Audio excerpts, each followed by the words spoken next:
साथी सभी अभिभावकगण, सबसे पहले जितने भी हम लोग मंच पर विराजमान हैं, जितने हमारे नेतागण यहाँ जो इस समाज के नेतृत्व करता है, मैं उनको हम लोग अपनी तरफ से आभार व्यक्त करते हैं, धन्यवाद देते हैं कि आपने उस मसले को लेकर के आज यहाँ एकत्र हुए हैं, जिसका समाधान बहुत पहले ही बिहार सरकार के माननीय मुख्यमंत्री जी ने कर दिया था। और आज हम लोग को जब हम लोग बात सुन रहे हैं और जब से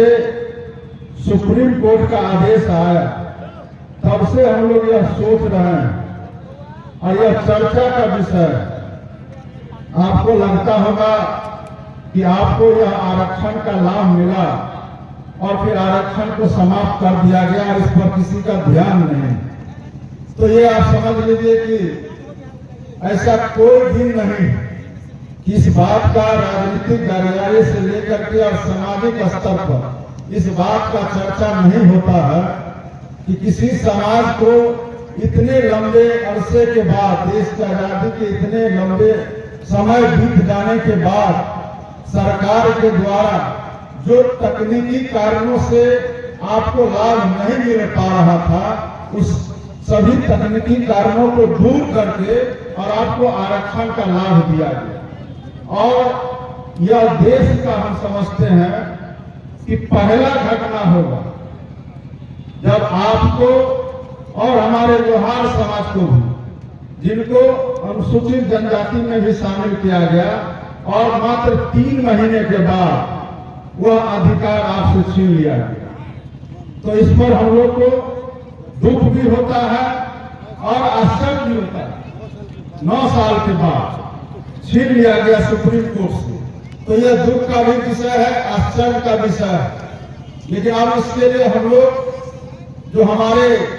यह आयोजन करता है, 5 समाज के जितने हमारे प्रबुद्ध नागरिक हैं, हमारे नेतागण हैं, हम सभी लोगों को पता है। हम लोगों ने इसके लिए कई बार बिहार सरकार ने जब यह काम को किया, आपको इसका अधिकार दिया गया, तो कई बार सम्मेलन के माध्यम से भी सरकार को आप लोगों के द्वारा धन्यवाद ज्ञापित किया गया। आज फिर से आपको यहाँ आना पड़ा है, तो हम लोग तो यही कहेंगे कि खास करके हम लोग माननीय मुख्यमंत्री नीतीश कुमार जी के बारे में आप भी अवगत हैं, हम लोग भी अवगत हैं। अभी हाल फिलहाल हम लोग आपको याद दिलाना चाहते हैं, 2006 में पंचायत में अति पिछड़ों को पंचायत में आरक्षण दिया गया था, महिलाओं को 50% और अति पिछड़ों को 20% आरक्षण। और 2007 में भी फिर नगर निकाय में भी आरक्षण दिया गया। और 3 चुनाव हो जाने के बाद हाई कोर्ट ने आदेश दिया कि इन आरक्षण को समाप्त किया जाता है और आप चुनाव अगर कराना चाहता है निर्वाचन आयोग, तो बिना आरक्षण का करा सकता है। और आप सबको मालूम है कि हम लोगों ने भी इस मामले को लेकर के गांधी मैदान में हम लोगों ने धरना दिया था, जितने भी हमारे अति पिछड़ा समाज के लोग थे। और उसमें यही मकसद था कि जो माननीय मुख्यमंत्री जी ने ट्रिपल टेस्ट कराने का उन्होंने निर्णय लिया, और उस समय तत्कालीन हमारे जो नवीन आर्या थे हम लोग के पार्टी के नेता, उनको अति पिछड़ा आयोग का अध्यक्ष बनाया गया और सभी जिला में उनको भेज करके और उसका रिपोर्ट जमा करके, और जब तक यह रिपोर्ट नहीं गया और यह तय नहीं हुआ कि जो लोग को आरक्षण का लाभ मिला हुआ है, वो सारे जाति के लोग हमारे इस चुनाव में भाग लेंगे। और नगर निकाय में चुनाव होना था और उसके बाद ही चुनाव हुआ। तो जो काम माननीय मुख्यमंत्री जी करते हैं या जो हक अधिकार किसी को भी देने का काम करते हैं, उसमें कभी समझौता करने का या पीछे हटने का काम वो नहीं करते। तो यह खासियत हमारे नेता, हमारे माननीय मुख्यमंत्री जी में है। लेकिन यहाँ सवाल उठता है कि आप सारे लोग अवगत हैं कि कानून से हम लोग बंधे हुए हैं और उसमें भी जो सर्वोच्च न्यायालय का आदेश है,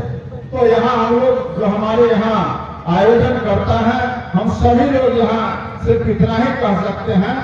कि सारा बिहार सरकार, चाहे वो माननीय मुख्यमंत्री जी हो, हम हो या संजय झा जी हो, लक्ष्मेश्वर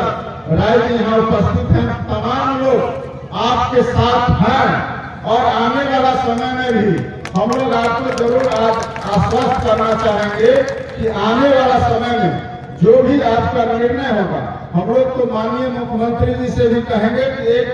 तकनीकी रूप से जो सक्षम लोग हैं, चाहे वो कानून के ज्ञाता है, उनका एक कमेटी बने और इसमें क्या समाधान हो सकता है और सुप्रीम कोर्ट का जो निर्णय आया है उसका क्या काट हो सकता है, इस बारे में हम लोग बैठ करके निर्णय ले। लेकिन एक बात हम लोग जरूर कहेंगे कि जो अधिकार आपको मिला और जो आरक्षण आपको मिला था, वह आरक्षण 100% आपको मिलना चाहिए था,